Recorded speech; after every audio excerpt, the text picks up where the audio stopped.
Poštovani gledalci Balkan televizije, večeras imamo naročito čast i zadovoljstvo da razgovaramo sa doktorom Alanom Kарлsonom iz Sjedinjenih Američkih Država, koji je predsjednik Svetskog kongresa porodica i bavi se pitanjima zaštite tradicionalne forme porodice, koju on smatra integrativnom snagom američkog, ali verovatno i drugih hrišćanskih društava. On je na seriji predavanja u Evropi, između ostalog u Novom Sadu i u Beogradu, pa smo iskoristili priliku da sa njim o ovom porazgovaramo. Hello, Mr. Carlsson. Welcome to Serbia. You came here on behalf of the World's Congress of Families, where you study feminism, if it's an ism like other isms. You say that the traditional form of family, where consisted of a mother, father, biological parents, and their children, is the best form for youngsters to develop and grow, while mainstream media, the governments, legislative bodies, and general public in Western world, well, in Serbia as well, tend to add to this family routine homosexual or homophiliac families, saying that it's nothing unnatural for two men or two women or even homosexual groups to have something that they call a family and to have children. But it seems that you're arguing that it's not the question. It's not really all right for homosexuals to be considered families. That only a traditional family gives us a healthy environment for children. Am I correct? Or well, you are, basically. I prefer the phrase natural family to traditional family because I think it appeals to the realities, the scientific, biological, historical realities of family life. One outstanding finding of modern social science, biological science, all the physical sciences point to one overwhelming conclusion. Children have the best prospects to grow up healthy and happy and to become productive citizens if they are born into and are raised by their two natural parents who are married. Any other variation from that, growing up with divorced parents, growing up in remarried families or step families, growing up with a single parent, a single mother or a single father, any other variation, growing up with the same-sex couple, children predictably are going to do worse, are going to have more trouble, have more higher prospects of not being healthy, of committing suicide, of not being happy. This is overwhelming evidence for this. There's no question about it at all. What that means is that governments, responsible governments, I think have a moral imperative to try to ensure as far as they can that as many children as possible, as high a proportion of children as possible grow up with their two natural biological parents. Any other advocating any other option, I think it's anti-child. And again, I don't think this is not a matter of debate. All you can say is that, well, children will adjust or they'll get along. But for a government to say that, or for a scientist to say that, I think is to basically surrender their moral duty. Well, the other side claims that it's better for a child or children to live in a LGBT plus family than in a heterosexual family with perhaps an alcoholic father or an abusive father or say a drug addict mother or gambling mother father. And that's how they try to argue their point that it's irrelevant whether parents are heterosexual or natural parents or homosexual. It's the well-being of the children and the amount of love in the family that actually makes the difference. Well, that may be true if you choose one family here and one family there, or one household here and one household there. But in making public policy, you can't do that. In making public policy, you have to look at large aggregate numbers. What is predictably the best place? Or what does history teach us? And again, historical examples teach us time and again, the natural family works best. And again, you cannot choose one specific case of an alcoholic father versus a non-alcoholic parent over here. You can do that in specific, maybe legitimate legal matters involving a single child going through a social service agency. Then there's some merit to the argument at least. But in terms of making public policy, there's a reason marriage has always been found in every successful human society. There's a reason why every successful human society has tried to ensure that children grow up with their married natural parents. That's because that's the lesson of both history and of the modern social sciences. That's where children have the best chance to succeed. Is it the case that the modern social scientists actually argue the doctrine of determinism, which says that every aspect of our identity is actually a construction, is a construct, or I believe in English it's construct, so our gender is a construct, our nationality is a construct, and everything else is a construct, just while the LGBT plus is not a construct, it's a natural. It's a natural. Well, I mean, I believe firmly, you've heard that. I've heard that. I just firmly and strongly reject it. It's not backed by anything other than ideological statement. There's no science behind that. There's no history behind that. Again, the whole human experience cries out quite differently. And again, I'm quite ready to appeal to the sciences, to the natural sciences for my support. I don't have to go to the churches.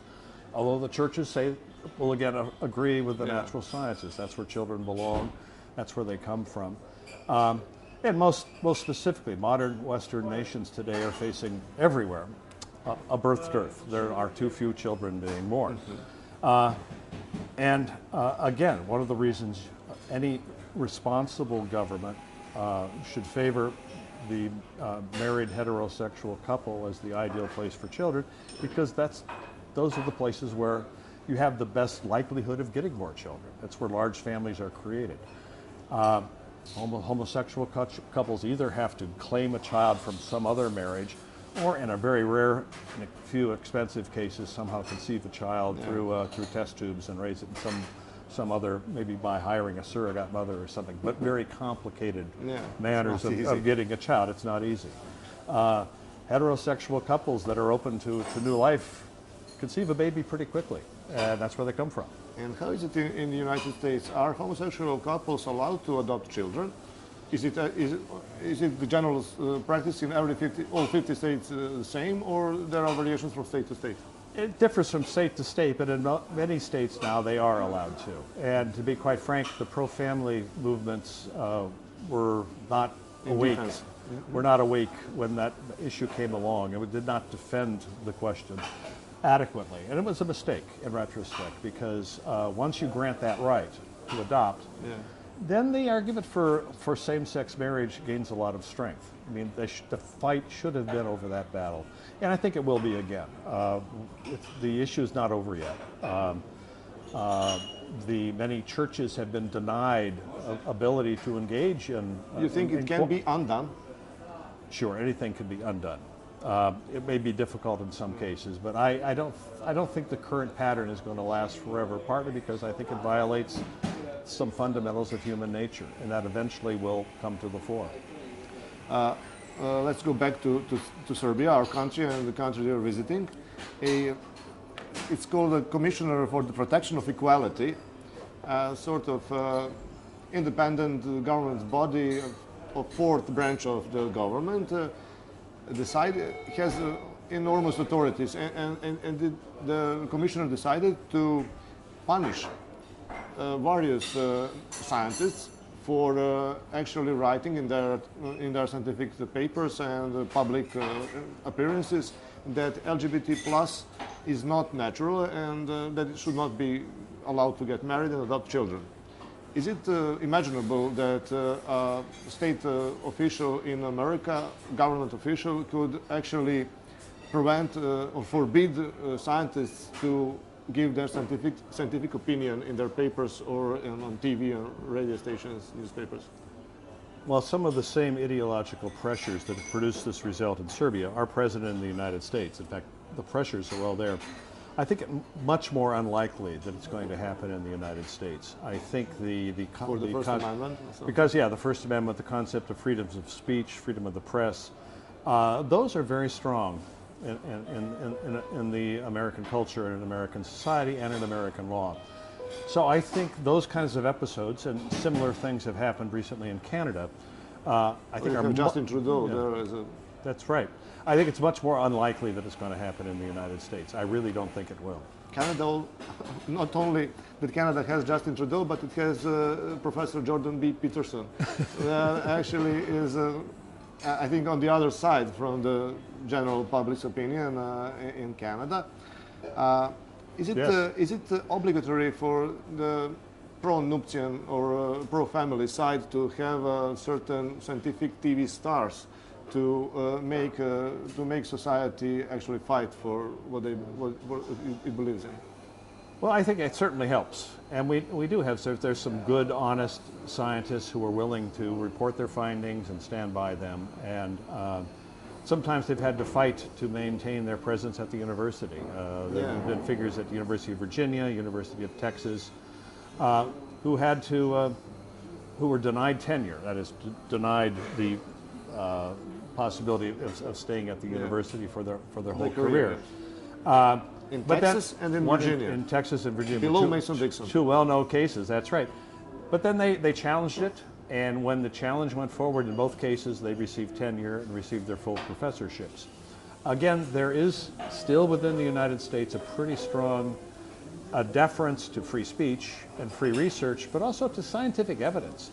I mean, the only way that the case for that somehow it's better or equal for children to grow up in these new family configurations, the only way to make that case is to say the science doesn't matter, that science is trumped by the new belief, the new ideology. But that's the only way to make that case. Are they not presenting any scientific or parascientific evidence? Well, they are, but it's not very good. It's usually bad samples, bad methodology, bad samples, bad interpretation. Or actually more commonly is they come up with a good result, but they say it doesn't matter because other things like politics are more important. But the media seem to support that position of you. Some of the media does. The central medias like CNN, ABC and stuff. You're right, some of the media does. Although again, there's enough diversity in the United States that the other opinion's getting out, and I think it's going to grow over time. But for us, somebody that is not an American and that rarely has any opportunity to see what actually happens in America in the battle between the conservatives and liberals, it sometimes seems that actually liberals are prevailing, while you can see that the monuments of the Confederate soldiers are getting teared down and the Confederate flags are abolished from the courts and or the authority buildings and stuff. Is it ideological? Is it actually democratic? Or what can you say about it? Well, I wouldn't confuse the Confederate statue issue with the issue of marriage and family. I'm come from the north. My people were in the northern states, and the southern symbols do carry a baggage, an extra problem that I don't think it's not. That's a whole separate issue. We should talk about that in a separate interview, I think. Okay. But the question of what is a natural family, where is the best place for children to grow up and be raised? All of the world's great religions have affirmed that place is in the married couple home, which is why so much attention is given to marriage as a religious expression. All the sciences agree on that. The ideological pressures you cite are real. I don't think they're going to last. Again, because you cannot, in the long run, fool Mother Nature. You cannot violate certain natural laws. And by that I'm using the term in the scientific way, but it could also be used in a religious way. Certain things are just fundamental. Children come from heterosexual couples. Children do best when they grow up married, in a married couple home. And those are just fundamental truths that have not been overturned by any real evidence at all. Is the religious argument actually strong in America? Does your nation care about religion enough to actually consider what religions say about families important? We've just had the LGBT parade in Belgrade a couple of days ago, And the attendants of the rally actually held Orthodox icons, it's the picture of Orthodox saints, over their genitals. It's sort of a provocation, but our society did not respond to it. Would it be possible in America to do something like that, and would the conservative public actually have a reaction and oppose to that? Well, those sorts of parades are being held in the United States too. In fact, they're much bigger in the United States than they are here. We're a bigger place, but some of that provocation takes place. But America still fundamentally is a religious nation. The great majority believe in God. A majority are still officially affiliated with a church or a synagogue or a mosque. The great question, we'll see how it turns out, is whether religious liberty will prevail over the LGBT orthodoxy in the courts. There have been court decisions, the decisions which approved the same-sex marriage, or that are, in a sense, gave a certain constitutional right to what the practice of what had been called sodomy. Those did come from our Supreme Court, but the court's changing right now. And the judges in the court are changing. That's right. The judges in the court are changing. The number of federal judges who I think come from a perspective that will not be overwhelmed by the new ideologies is growing. And I think... Can they overthrow the decisions of the court, of the judges that were in the Supreme Court before them? Yes, they can. Even if it was a precedent? Then...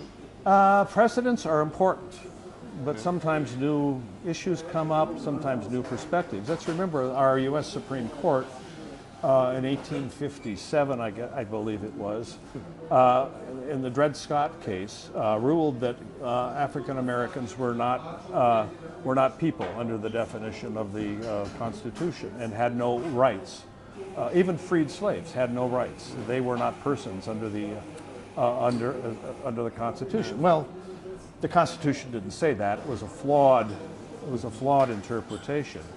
Now that was not overturned by the courts. It was overturned by a civil war, and eventually by constitutional amendments, which affirmed which undid the effects of that decision. But precedents can be overturned and have been overturned many times. It will be interesting to see how it goes. I don't think the ideologies of the sexual revolution are going to last. Again, because I think they violate too many fundamental canons of science and of religion. I think they will come tumbling down. How it happens, which case brings it up, I don't know. I think the other side is right to worry about it. The ones who are trying to oppose, for example, the nomination of the new proposed Justice Kavanaugh, they're right to worry about it because these things can change and have in the past. It's difficult. Sometimes things get chipped away. It's not a direct assault, but eventually precedents can be overturned and have been overturned, even major ones. Okay. Various liberal ideologies, or some would say pseudo-liberal, claims that there are no values that are unquestionable, including religious values. They even deliberately provoke conservative public. However, they strongly advocate that the legal punishment of every criticism of the LGBT must be always pursued. Like you can't criticize feminism, you can't criticize migrations from the Middle East, Far East, or wherever. How can you conceal those two? How can it be that something that was accepted for thousands of years is now, you can now overthrow it, and something that is a few decades old is like carved in stone? Well, these are ideologies, and ideologies impose realities that aren't realities. I believe there is a natural order to the world. Now, I can make that argument from a religious perspective. It's the way God created things. But I can make the very same argument from an evolutionary perspective.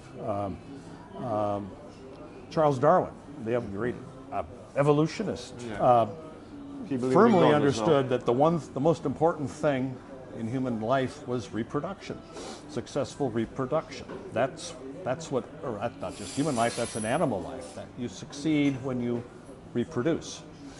You pass on your genes. Now, that's the evolutionist view.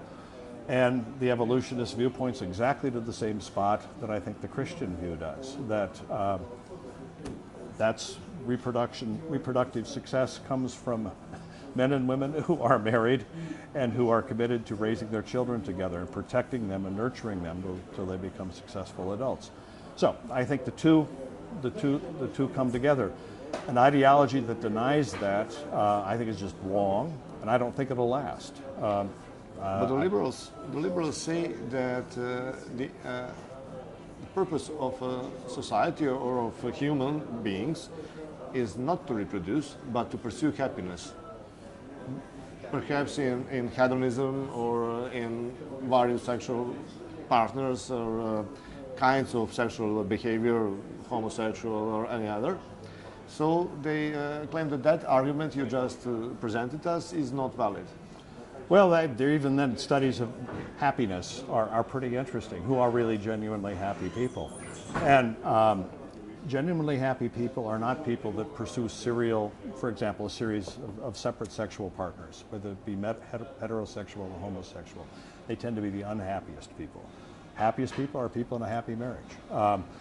So if happiness is the criteria, I think all the evidence, at least a good share of it, is still pretty much on my side. But again, liberalism itself is an ideological construct, which again says the individual is key, is the most important thing. I don't believe that. In that sense, I'm not a liberal, or not even a post-liberal. I'm a communitarian. I join with communitarians that have been around ever since Aristotle, who believe that the fundamental human unit is in fact the married couple and the family they create around them. That's the fundamental human unit. You become complete, or you become perfected as a human being when the man finds the woman and the woman finds the man. That is when you become complete, or a nice phrase I like even better, perfected. That's the fundamental human unit. And the flaw in liberalism is that it fails to see that, or at least it does today. There have been forms of liberalism which have balanced that recognition with certain other things, because ultimately we are still individuals in some sense. But the communitarian view or the family view is that that's the fundamental unit of society, and that Universal Declaration of Human Rights says that very Article 16C, 1948, the most fundamental human rights document in the world, says the family is the natural and fundamental group unit of society and entitled to protection by society and the state. I agree with that 100%. That's my view of human rights. In an interview you gave to a journalist back in States, you spoke about politicians in Europe. And you argued your point from the perspective of Hungarian leaders who had an average 3 or more children, if I heard it right, while some of the greatest European leaders like Angela Merkel or the French president had none children. So you make an argument out of that. Is it somebody would say discriminatory towards people that have no children? Or is it pure statistics and backed with science and religion, as you said, for other questions? Well, actually, I was quoting a Hungarian political leader who showed in a speech showed 2 slides. The first slide was the large state European leaders. There were 5 or 6 of them: Sweden, England, France, Germany, and 1 or 2 others. How many children did they have? They had an average of 0. And then she showed a picture of the leaders of the cabinet, or of the government of Hungary, their main ministers, and they had an average of about 3 children. And she said this is the difference between Hungary and the European Union. And I do think this explains one of the reasons why the European Union, at least some leaders in the European Union, are quite angry at Hungary. They don't like that comparison being made. But I do think it's important.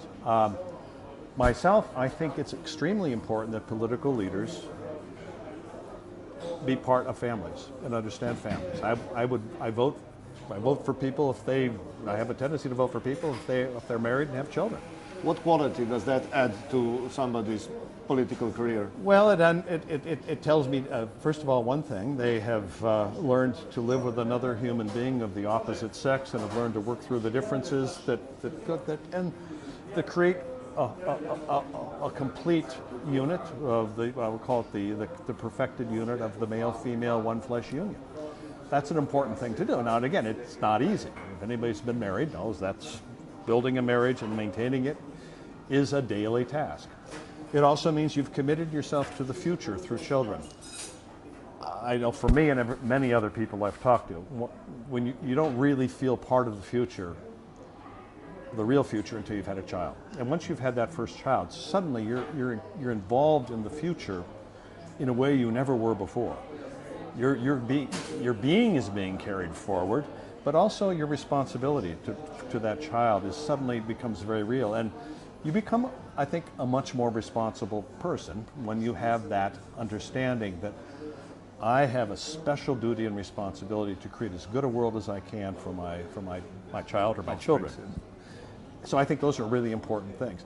I also think, the most important task, or at least one of the most important tasks of any political leader, is to create an environment which supports and encourages and helps families form and stay together and raise children successfully. I won't say a single politician, an unmarried politician or a childless politician can't do that. I just think it's a lot harder for them to kind of wrap their mind around it, or at least to wrap their emotions around it. Have you had any opportunity to maybe not study, but to inform yourself of European politics and the structures of European Union? Because it's actually governed by unelected bureaucratic bodies like the European Commission. And perhaps that's the difference between America, for which you said that American society has a chance to fight back to liberalism, whereas European nations have unelected bodies reigning over them. And perhaps that's why the European media, courts, governments actually 100% are on the anti-family or alternative family style movements. How can European nations fight back, in your opinion?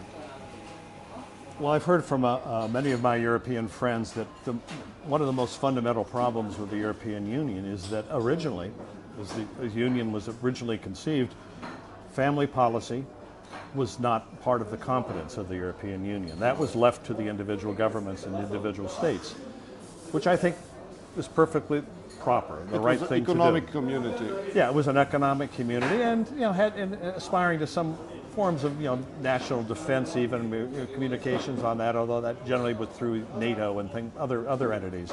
But it had a very limited function, which was integrate the economy, support markets, the free movement of peoples and of goods and of capital.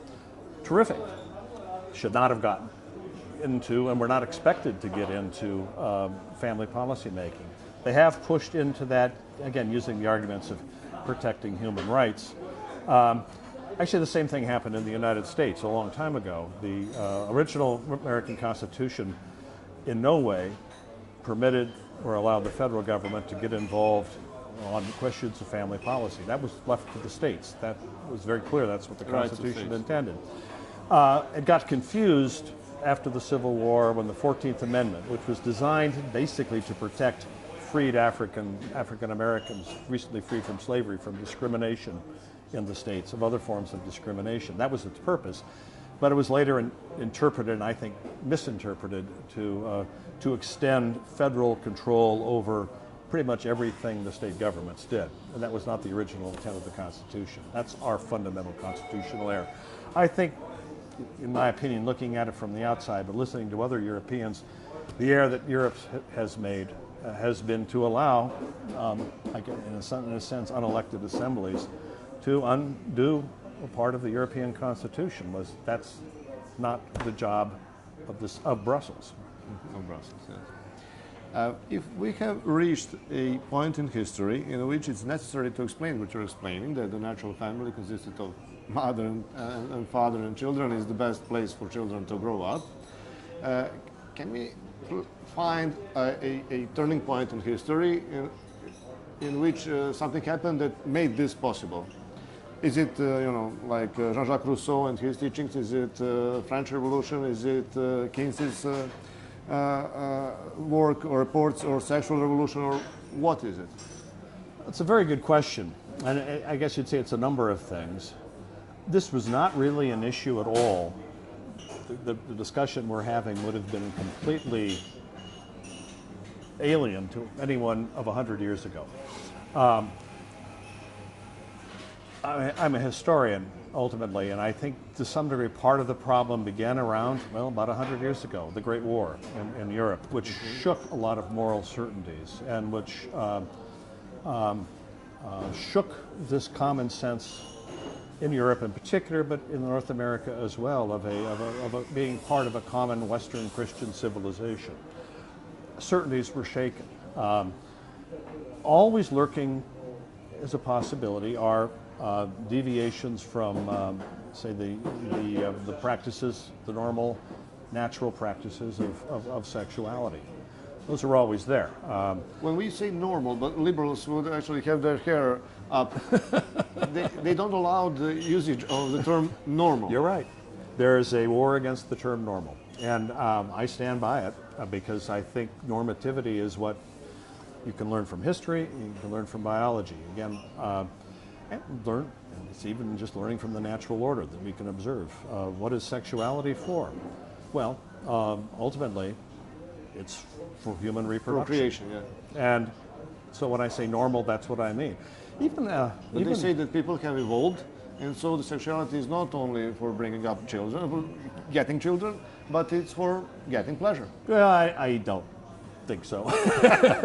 But the pleasure is always there. No, certainly, it's always there. And the two are in balance. And in fact, the pleasurable aspects of human sexuality are part of what holds the marriage together. But the marriage is held together ultimately both for the preservation and protection of the children and for their rearing. So I say normal. I probably the only reason that I could be criticized for that is that normal implies always the majority rules. Mm-hmm. No, I don't believe it in that sense. Yeah. I actually do prefer majority the term people eat at McDonald's. I prefer the term natural because again I think it grows out of nature, and even some of the more some of the leaders of the American same-sex marriage movement, well, I'll just leave it. Some of the leaders of the American same-sex revolution are quite open and saying, yes, we understand there's something natural about heterosexual unions. The parts fit together. It all makes sense. But they simply say, but that doesn't matter anymore. The law, as you say, has evolved. I reject that concept of evolving away from a natural order. I think we are called back. We cannot escape a natural order. If we try to, we get ourselves in a lot of trouble.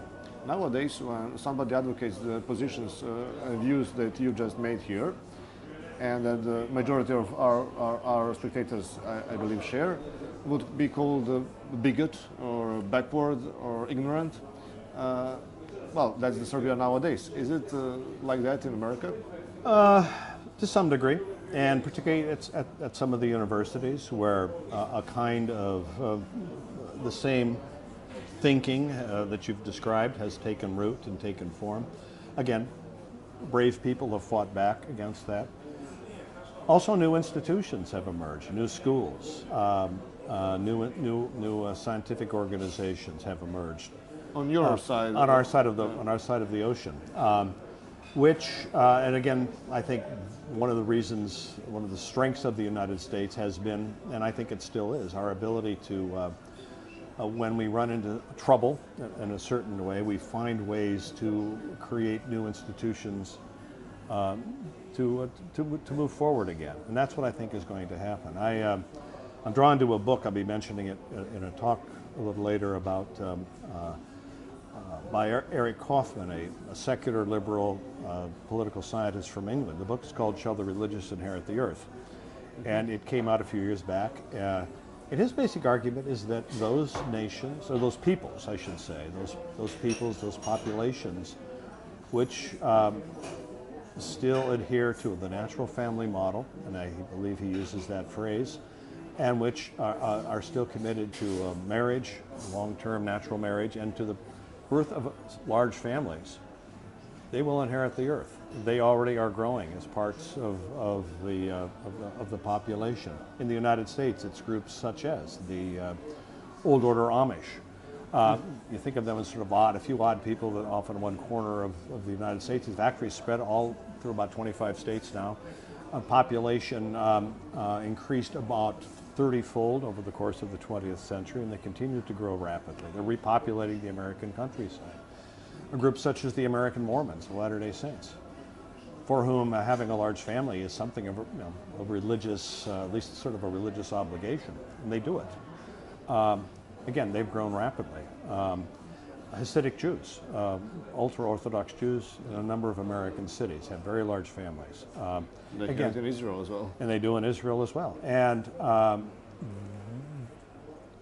the guess Kaufman makes is that if we look forward about 4 or 5 generations from now, that's the human race. Those who are not having children, or only having at most one per couple, they're not going to be around. They're going to go away.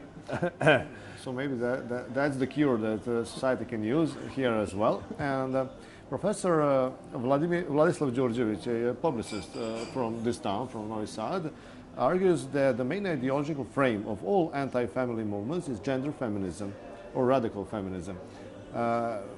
He believes that the ideologists of gender feminism actually control the LGBT plus movements and other similar movements. Have you studied anything about it, and do you have an opinion? Well, I do, and in one sense, I think he's correct. That is the fundamental framework. With that said, there are forms of feminism which I completely support. No, it's the feminism first way that argues the rights for women. We're not talking about that. Okay, if we're talking now about we'll say the third wave or the fourth wave or whichever wave we're in right now. But it's where the concept of radical equality trumps everything, including biology. That is, I think, certainly behind a good share of the modern sexual revolution. I think some women, even some feminists, are beginning to realize maybe that was a mistake. There are even now anti-LGBT feminists who are saying transgendered people are messing up our movement. We want to get women being treated equal in sports, and now we've got transgendered women coming using female toilets and who have male-like muscles, and suddenly they're a whole lot better than we are. Something wrong there. What I'm getting at there too is I think the opposition can be found in the heart of the movement. Yeah, and I think the movement will start to break down over some of these very factors. But with that said, it is without question certain feminist leaders, the one I've studied in Sweden, Alva Myrdal, who's very important in creating the feminist state in Sweden, but also who was the early architect of feminist movements and feminist policies at the United Nations in the 1950s and 1960s. She got control of family policy and population issues at the UN. Extremely important in this regard. And so, yes, that I think I agree with a number of historians that actually looking back over the course of the 20th century, what was the most successful ideology from 1900 to 2000, which ones survived and succeeded? I'd say feminism is right up there, perhaps with what might be called an extreme form of liberalism, and the two are not really too far apart. Yeah, I think so too. Professor Carlsson, thank you very much for sharing your thoughts with our audience. Yeah. We do hope that you will visit sometime again our country, and you have to pardon my English. You did very well. Pardon my English.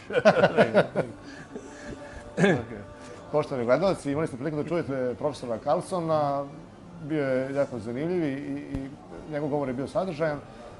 Ja vas savjetujem da potražite još nešto od onoga što je on govorio i pisao na internetu, ali pogledajte i druge ljude koji se bave očuvanjem